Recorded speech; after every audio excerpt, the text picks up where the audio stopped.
பொதுவாக நம்ம இந்த பேராசை படுற மனிதர்களை நிறைய பேர் பார்த்துருப்போம்.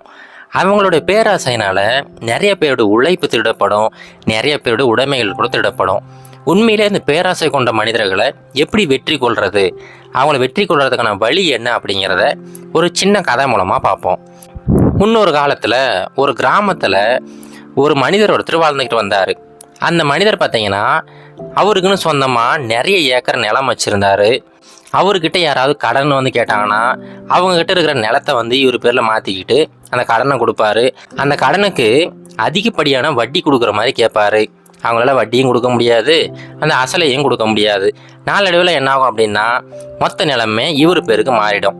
இந்த மாதிரியே அந்த ஊரில் கிட்டத்தட்ட எல்லா நிலங்களுமே இவர் பேரில் தான் இருந்துச்சு. இப்போ இவர் என்ன பண்ணுவாருன்னா நிறைய விவசாயிகளுக்கு அந்த நிலத்தை லீஸுக்கு கொடுப்பாரு. 1 வருஷத்துக்கு 2 வருஷத்துக்கு அப்படின்னு சொல்லிட்டு அந்த நிலத்தை லீஸுக்கு கொடுப்பாரு. ஒரே ஒரு கண்டிஷன் தான், என்ன விளைவிச்சாலும் சரி கடைசியில் அறுவடையப்போ அந்த விளைச்சலில் பாதியை இவர்கிட்ட கொடுத்துடணும் அப்படின்னு சொல்லிட்டு முதல்ல அக்ரிமெண்ட் போட்டுருவார். அந்த விவசாயிகளுக்குமே வேறு வழி கிடையாது. இவர்கிட்ட வந்து ஒவ்வொரு வருஷமும் கொஞ்சம் நிலத்தை வந்து லீஸுக்கு எடுத்துப்பாங்க. அந்த நிலத்தில் இரவு பகலாக உழைச்சிக்கிட்டே இருப்பாங்க. ரொம்ப கஷ்டப்பட்டு உழைச்சி எல்லாம் விளைச்சல்லாம் வரும்போது அந்த விளைச்சலில் பாதியை இந்த மனிதர் வந்து எடுத்துகிட்டு போயிடுவார். இதனால் என்னாச்சுன்னா ஒவ்வொரு வருஷமும் பார்த்தீங்கன்னா அவருடைய குடோனில் நெல் மூட்டைகள், கோதுமை மூட்டைகள் அப்படின்னு சொல்லிட்டு ஏகப்பட்ட பொருட்கள் சேர்ந்துக்கிட்டே இருந்துச்சு. அதை வியாபாரம் பண்ணி இவர் நிறைய லாபம் பார்த்துக்கிட்டே இருந்தார். ஒரு சமயம் ஒரு மரத்தடியில் உட்காந்து பேசிக்கிட்டு இருக்கும்போது இவருடைய வேலையாள்கிட்ட இவரை பற்றி பெருமையாக பேசிக்கிட்டு இருந்தார். இங்கே பார்த்தியாப்பா, நான் பாரு எந்த ஒரு உழைப்புமே இல்லாமல் ரொம்ப நிம்மதியாக உட்காந்துக்கிட்டு இருக்கேன். ஆனால் எனக்காக இந்த விவசாயிகள் எல்லாமே இரவு பகலாக உழைச்சிக்கிட்டு இருக்காங்க. அவங்க உழைப்பை நான் வந்து என்னுடைய அறிவு கூர்மையினால் நான் பயன்படுத்திக்கிட்டு இருக்கேன் அப்படின்னு சொல்லிட்டு தன்னைத்தானே ரொம்ப பெருமையாக பேசிக்கிட்டு இருந்தார். அப்படி பேசிக்கிட்டே இருக்கும்போது பக்கத்து ஊர்லேருந்து ஒரு விவசாயி இந்த மனிதரை பார்க்கறதுக்காக வராரு. வந்தவர் ரொம்ப மெலிஞ்சு இருந்தார். இவரை பார்த்த உடனே ஐயா வணக்கம் அப்படின்னு சொல்லிட்டு ரொம்ப பணிவோடு பேச ஆரம்பிக்கிறாரு. உடனே இந்த பண்ணையாருமே சொல்லுங்க ஐயா என்ன விஷயம் அப்படின்னு சொல்லிட்டு விசாரிக்கிறாரு. உடனே இந்த மனிதருமே ரொம்ப பணிவோட ஐயா நான் வந்து பக்கத்து ஊர்லேருந்து வரேன், இந்த மாதிரி நீங்கள் நிலங்களை லீஸுக்கு கொடுப்பீங்கன்னு கேள்விப்பட்டேன். இந்த வருஷம் எனக்கு கொஞ்சம் நிலங்கள் லீஸுக்கு தேவைப்படுது, தயவு செஞ்சு கொடுத்து உதவி பண்ணுங்கள். என்னுடைய குடும்பம் வந்து ரொம்ப வறுமையில் இருக்குது, கொஞ்சம் கொடுத்தீங்கன்னா அதில் நான் வந்து பண்ணையம் பண்ணி அதுக்கு என்ன தொகையோ அதை கொடுத்துருவேன் அப்படின்னு சொல்லிட்டு சொல்கிறாரு. உடனே அந்த பண்ணையார் சொல்கிறாரு, நீங்கள் ஏன் எந்த தொகையும் கொடுக்க வேண்டாம், அதுக்கு பதிலாக நீங்கள் என்ன விளைவிச்சாலும் சரி அதில் பாதியே எனக்கு கொடுத்துருங்க அப்படின்னு சொல்லிட்டு சொல்கிறாரு. சரி, வேறு வழி இல்லாமல் அவரும் ஒத்துக்கிறாரு. அவருக்கான நிலமே கொடுக்கப்படுது. அந்த மனிதர் இரவு பகலாக உழைக்கிறாரு. உழைச்சி கிட்டத்தட்ட அறுவடைக்கு எல்லா நெற்கதிர்களும் அப்படியே தங்க நிறத்தில் மின்னிக்கிட்டு இருக்கு. அந்த சமயம் கரெக்டாக அந்த பண்ணையார் அங்கே வந்துட்டார். வந்தவர் சொன்னது போலவே அங்கே நல்லா இருந்த எல்லா நெல்லையுமே அறுவடை பண்ணி வண்டியில் ஏற்றிக்கிட்டு போயிட்டாரு. மீதம் இருந்ததை நீ பயன்படுத்திக்க அப்படின்னு சொல்லிட்டு விட்டுட்டு போயிட்டாரு. இதனால் இந்த மனிதர் ரொம்ப சோகமாயிட்டாரு. என்னது இது, நம்ம வந்து 1 வருஷமாக உழைச்சோம், கடைசியில் ஏதோ மிச்சம் மீத்து நம்மகிட்ட கொடுத்துட்டு போயிருக்காங்களே அப்படின்னு சொல்லிட்டு ரொம்ப சோகமாக உட்காந்துருக்கிறாரு. அப்போ அவருடைய பையன் அங்கே வரான். வந்தவன் என்னப்பா என்னாச்சு அப்படின்னு சொல்லிட்டு விசாரிக்கிறான். அவங்க பையன் இப்போ தான் படிப்பை முடிச்சுட்டு அடுத்து என்ன பண்ணலாம் அப்படின்னு சொல்லிட்டு யோசிச்சுக்கிட்டு இருக்கிறான். உடனே இந்த மனிதருமே அவங்க பையன்கிட்ட எல்லா விஷயத்தையுமே சொல்கிறாரு. உடனே அந்த பையன் சொல்கிறான், அப்பா அடுத்த வருஷத்துலேருந்து இந்த பண்ணையத்தை நான் பார்த்துக்கிறேன், நீங்கள் ஓய்வு எடுங்க அப்படின்னு சொல்லிட்டு சொல்லிடுறான். உடனே அந்த பையன் எப்பவும் போல் அந்த பண்ணையாரை போய் சந்திக்கிறான். சந்திச்சுட்டு ஐயா அடுத்த வருஷம் இந்த பண்ணையத்தை நான் தான் பார்த்துக்க போகிறேன், முன்ன கொடுத்தது போலவே அந்த நிலத்தை லீஸுக்கு கொடுங்க அப்படின்னு சொல்லிட்டு கேட்குறான். உடனே அந்த பண்ணையாரை வந்து பார்க்குறாரு. என்னப்பா உங்கள் அப்பா வருவார் எப்போவுமே, இப்போ நீ வந்துருக்கிற, ஏன் உங்கள் அப்பாவை நான் ஏமாற்றிட்டேன் அப்படின்னு நினைக்கிறியா அப்படின்னு சொல்லிட்டு கேட்குறாரு. அதுக்கு அந்த பையன் ஐயா அப்படியெல்லாம் இல்லை, எங்கள் அப்பா வந்து கொஞ்சம் விவரம் கம்மியானவர், அதனால் நான் இந்த தொழிலை பார்த்துக்கலான் இருக்கேன் அப்படின்னு சொல்லிட்டு சொல்கிறான். உடனே பண்ணையார் சொல்கிறாரு, அப்படியாப்பா நீ அவ்வளோ அறிவாளியா, அப்படின்னா ஒன்று பண்ணு, அடுத்த வருஷம் நான் வந்து கண்டிஷனை மாற்றுறேன், ஒன்றும் கிடையாது. இதுக்கப்புறம் என்னென்னா நீ என்ன விளைவிச்சாலும் சரி மண்ணுக்கு அடியில் என்ன இருக்கோ அதை அப்புறம் நீ எடுத்துக்க, மண்ணுக்கு மேலே என்ன இருக்கோ அதை நான் எடுத்துக்கிறேன், இந்த கண்டிஷனுக்கு ஓகேன்னா சொல்லு, நான் நிலத்தை கொடுக்குறேன் அப்படின்னு சொல்லிட்டு அந்த பண்ணையார் சொல்கிறாரு. அந்த பையனுமே சரிங்க ஐயா நீங்கள் சொன்னது போலவே செய்யலாம் அப்படின்னு சொல்லிட்டு அந்த நிலத்தோட அக்ரிமெண்ட்டை வாங்கிட்டு அங்கே கிளம்பி போயிடுறான். இப்போ பண்ணையார் என்ன யோசிச்சாருன்னா, எப்படி நெல் வந்து நிலத்துக்கு மேலே தான் வருது, நம்ம எல்லா நெல்லையுமே எடுத்துக்கலாம் அப்படின்னு சொல்லிட்டு ஐடியா போட்டிருந்தாரு. ஆனால் அந்த பையன் என்ன பண்ணான் அப்படின்னா அந்த முறை நெல் பண்ணாமல் உருளைக்கிழங்குகளை சாகுபடி செய்ய ஆரம்பிச்சிட்டான்.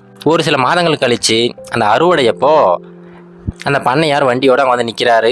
அந்த பையன்கிட்ட, இங்கே பாருப்பா, முன்ன சொன்னது போலவே நிலத்துக்கு மேலே இருக்கிற எல்லாருமே எனக்கு தான் சொந்தம் அப்படின்னு சொல்லிட்டு சொல்கிறாரு.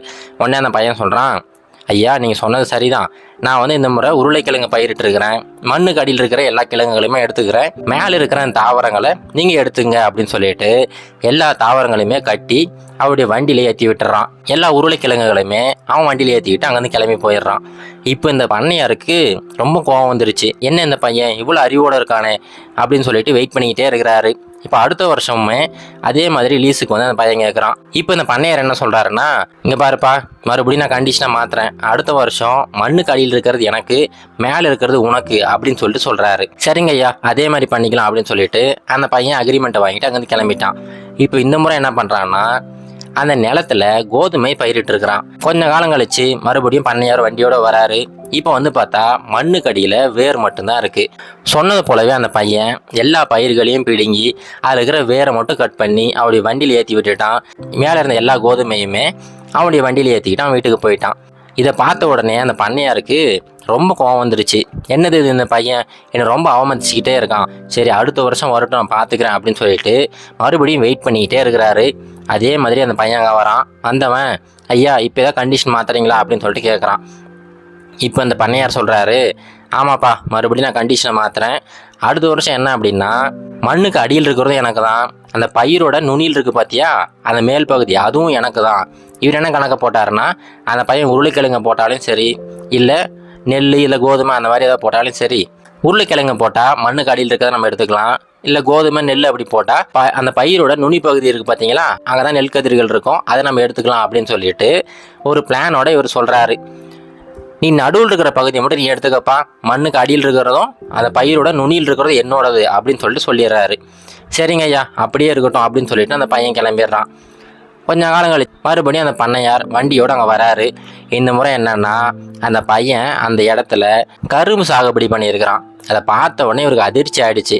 அந்த பையன் எல்லா கரும்பையும் வெட்டிக்கிட்டு அந்த கரும்போட நுனிப்பகுதியையும் அந்த கரும்போட வேர் பகுதியையும் இந்த வண்டியில ஏற்றி விட்டுறான். இப்போ அந்த பண்ணையார் அப்படியே தோல்வியை ஒத்துக்கிட்டு ரொம்ப கவலையோடு அங்கேயே உட்காந்துடுறாரு. இப்போ அந்த பையனை கூப்பிட்டு, இங்கே வாப்பா, நீ வந்து எனக்கு மிகப்பெரிய பாடத்தை கற்றுக் கொடுத்துட்ட, இவ்வளோ நாளாக இங்கே இருக்கிற விவசாயிகளை நான் கொஞ்சம் கூட மதிக்காமல் எல்லாரையும் ஏமாற்றிக்கிட்டு இருந்திருக்கேன், இதுக்கப்புறம் அந்த மாதிரி நடக்காதுப்பா அப்படின்னு சொல்லிட்டு அந்த பையன்கிட்ட வாக்குறுதியை கொடுக்குறாரு. அதுக்கு அடுத்த நாள் எல்லா விவசாயிகளையுமே கூப்பிட்டு அந்த அநியாய வட்டியெல்லாம் கேட்டு நிறைய பேரோட நிலத்தை எழுதி வாங்கினார் பார்த்தீங்களா, எல்லா நிலத்தையுமே திரும்ப கொடுத்துட்றாரு. அதுக்கப்புறம் இவருடைய நிலத்துல வேலை செய்கிற எல்லா விவசாயிகளுக்குமே சரியானபடி ஊதியமும் கொடுக்குறாரு. அந்த ஊரில் இருக்கிற எல்லா மக்களுமே இந்த பையனோட அறிவு கூர்மையை பார்த்து ரொம்ப வியந்து பாராட்டிக்கிட்டு இருக்கிறாங்க. இப்போ அந்த கதையில் வந்தது போலதாங்க, என்னதான் ஒரு மனிதர் அவர் எவ்வளோ பெரிய இடத்துல இருந்தாலும் சரி, அவருடைய பேராசை காரணமாக ஒருத்தரை ஏமாற்ற நினைச்சாருன்னா கண்டிப்பாக அப்படியே காலம் ஓட ஓட அவருக்கே ஒரு பெரிய பாடம் கற்றுக் கொடுக்கறதுக்கு ஏதாவது ஒரு மனிதர் வருவார். அந்த மனிதர் அவருடைய புத்தி கூர்மையினால் இந்த மனிதரோட பேராசையை கண்டிப்பாக வெல்வார். இது கரேஜ் டு ஆக்ட் மோட்டிவேஷன் கதைகள்.